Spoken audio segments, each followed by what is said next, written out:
This morning I had a revelation.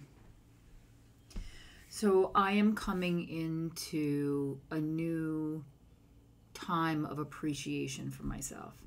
I always talk about embracing the bad and the good alongside, being super transparent and honest with yourself, not allowing yourself to lay in the safety of your stories, but to live really bravely and courageously because you're living simply as yourself. That's so vulnerable, but it's so powerful. And when you're in alignment with your truth, every day is more joyful.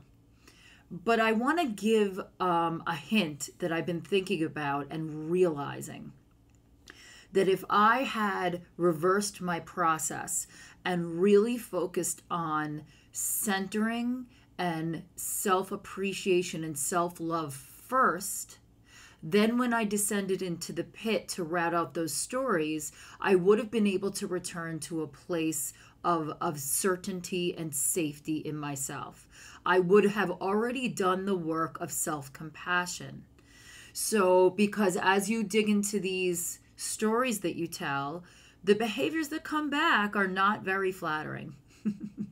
The truth of the myth that you have created, that your ego has created to allow you to get away with some kind of atrocious things you're going to come up against, and you're going to need to see them.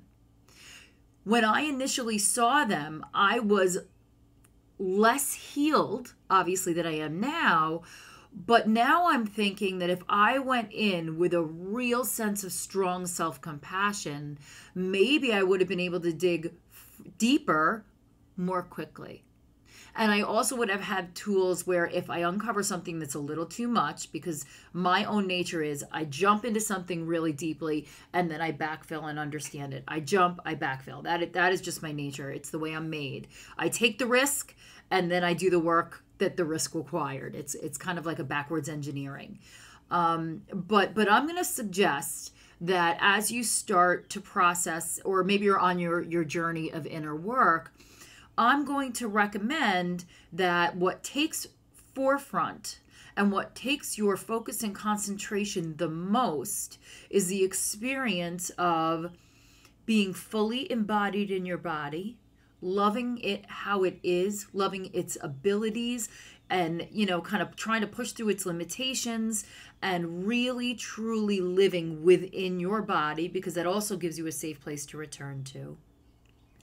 Having compassion for the young self, because the young self is who learned most of these stories, and you need to understand this is how she was, and maybe a lot of them got you through a time, like they were necessary. For me, that is for sure the case. So like when my marriage ended, I had no idea how to be in the world. I had hid under the title of wife for so long. I literally had abdicated my identity. And so to kind of put on masks in the beginning, to try them on, to see how I was going to be, because the old way didn't work. So I knew I needed to make some changes. So, trying on different aspects, it was still me. I wasn't being fake, but bringing forth different aspects of my personality that had laid dormant, or that actually I had suffocated inside my marriage, inviting them to come forward was kind of a safe way to navigate. So as you do this work, maybe a safe way to navigate is kind of look at what comes up for you and see if like a mask feels safe. And what does that mask consist of? So a couple of concepts today, but really the focus of this and the gift that I've been given and that I'm really trying to focus on is a solid place of self-appreciation, a solid place of really unconditional acceptance. And let me tell you that is a daily battle. That we are the most judgmental against ourselves. I always talk about being, not doing. If you have a really shitty, unproductive day, does that help you feel good about yourself? No, because we're largely defined in the world about what we've done, what we do. And I'm inviting you to just shift your focus a little bit and understand that your presence, everything that encompasses your presence, is a gift to those that you love, to those that love you, and to people that you have no idea that you're even making an impact on. So sit with that today. Take that in.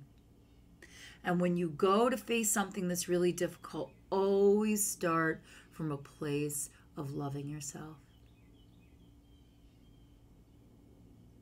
I will see you tomorrow.